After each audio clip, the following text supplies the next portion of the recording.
దీంతో జిల్లా అధికారులు గోదావరి వద్ద మూడో ప్రమాద హెచ్చరిక జారీ చేశారు. ముంపు ప్రాంతాల ప్రజలను అప్రమత్తం చేశారు. ఛత్తీస్గఢ్, ఒడిశా ప్రాంతాల్లో కురుస్తున్న భారీ వర్షాలకు గత 2 రోజులుగా గోదావరి ఉధృతంగా ప్రవహిస్తోంది. ఖమ్మం జిల్లాలోని గోదావరి తీరం వద్ద తాజా పరిస్థితిపై మా కరెస్పాండెంట్ భూపాల్ స్పెషల్ రిపోర్ట్. బంగాళాఖాతంలో ఏర్పడిన అల్పపీడనం దానికి తోడుగా ఎగువన కురుస్తున్న భారీ వర్షాల వల్ల భద్రాచలం వద్ద గోదావరి అంతకంతకు పెరుగుతుంది. గోదావరి ఉధృత రూపంగా తాల్చి ప్రవహిస్తున్న పరిస్థితి మనకు కనపడుతుంది.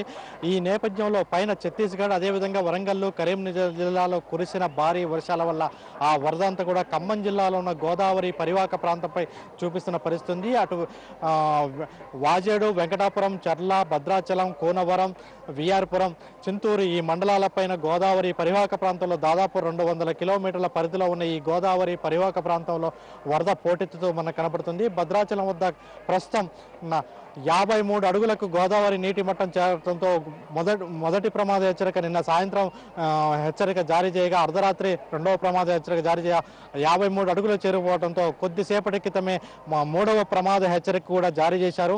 అంటే మూడవ ప్రమాద హెచ్చరిక తర్వాత మరో హెచ్చరిక అంటూ ఈ ప్రాంతంలో ఉండదు. ఈ నేపథ్యంలో అంటే గోదావరి ప్రమాదకరమైన పరిస్థితుల్లో ప్రమాదకరమైన రీతిలో ప్రవహిస్తుందని అధికారులు ముందస్తు హెచ్చరికలు జారీ చేశారు. అయితే ప్రతి ఏటా ఆగస్టు నెలలో మాత్రమే గోదావరి వరదలు వస్తూ ఉండడం సహజంగా జరుగుతుండేది. అయితే ఈసారి ఆగస్టు నెల వరకు కూడా గోదావరి వరద రాలేదు. ఇప్పుడు మాత్రమే నిన్న మాత్రమే ఒక్కసారిగా 3 ప్రమాద హెచ్చరికలు ఒకే రోజు 12 గంటల వ్యవధిలో 3 ప్రమాద హెచ్చరికలు జారీ చేసే విధంగా వరద వచ్చింది. అయితే ఈ వరద వచ్చిన నేపథ్యంలో ముందస్తు జాగ్రత్తలు తీసుకునే విషయంలో మాత్రం అధికార యంత్రాంగం ఘోరంగా విఫలమైంది. ఇంకా ఈసారి వరద ఎగువన కానీ రెండు తెలుగు రాష్ట్రాల్లో వర్షాలు లేకపోవడంతో వర్షాలు పెద్ద ఎత్తున వస్తాయని ముందస్తు అంచనా వేసుకోలేని పరిస్థితుల్లో ఈ వరదను కూడా అంచనా వేసుకోలేని పరిస్థితుల్లో అధికారులు ముందస్తు హెచ్చరికలు కానీ అంతే ముందస్తు జాగ్రత్తలు కానీ తీసుకోవడంలో విఫలమయ్యారు. అయితే ఈ గోదావరి వస్తున్న నేపథ్యంలో లాంచీలను మాత్రం సిద్ధం చేశారు.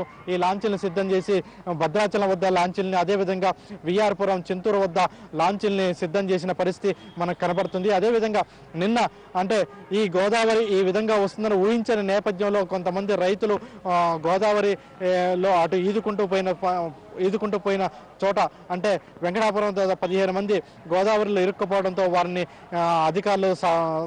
అధికారులు సురక్షితంగా తీసుకొచ్చిన పరిస్థితి మనకు తెలిసిందే. ఈ నేపథ్యంలో గోదావరి పరివాహక ప్రాంతంలో దాదాపుగా అటు చీకుపల్లి, తాలిపేరు, ఈతవాగు, అదేవిధంగా కోనవరం దగ్గర ఉన్న కొండరాజుల గుట్ట దాదాపు రోడ్లపైకి నీళ్లు వచ్చినాయి. అంటే అటు మధ్యప్రదేశ్, మహారాష్ట్రకి వెళ్ళి ఛత్తీస్గఢ్కి వెళ్ళి జాతీయ రహదారి పూర్తిగా స్తంభించిపోయింది. ఈ జాతీయ రహదారిపై పూర్తి స్థాయిలో నీరు చేరుకోవడంతో దాదాపుగా ఇవన్నీ కూడా నీరు చేరుకోవడంతో భారీ ఎత్తున ట్రాఫిక్ స్తంభించిపోయిన పరిస్థితి. మొత్తం మీద గోదావరికి పెద్ద ఎత్తున వినాయకుల్ని కూడా తీసుకొని వచ్చి ఈ వినాయకుల్ని ఇక్కడే నిమజ్జనం చేస్తున్న పరిస్థితి మనకు తెలిసిందే. ఈ నేపథ్యంలో అధికార యంత్రాంగం పూర్తి స్థాయిలో సన్నద్ధమై ఉన్నదని అధికారులు ప్రకటిస్తున్నారు. అయితే మూడవ ప్రమాద హెచ్చరిక జారీ చేయడంతో ముందస్తుగా అంటే గ్రామాలకి రేషన్ సరుకులు ఇవన్నీ సప్లై చేయాల్సిన పరిస్థితి ఉండే. అయితే ఈ వ్యవహారంలో అధికారులు పూర్తి స్థాయిలో నిర్లక్ష్యంగా వ్యవహరించినట్టుగా మనకు స్పష్టంగా తెలుస్తుంది. మొత్తం మీద ఇప్పటి వరకు గోదావరి పరివాహక ప్రాంతంలో వస్తున్న ఈ వరద మరికొంత వేగంగా ఇంకా ఎక్కువ పరిమాణంలోనే వరద వచ్చే అవకాశం ఉందని అధికారులు హెచ్చరికలు జారీ చేస్తున్నారు. కెమెరా పర్సన్ సంపత్తో భూపాల్, ఎన్టీవీ, భద్రాచలం.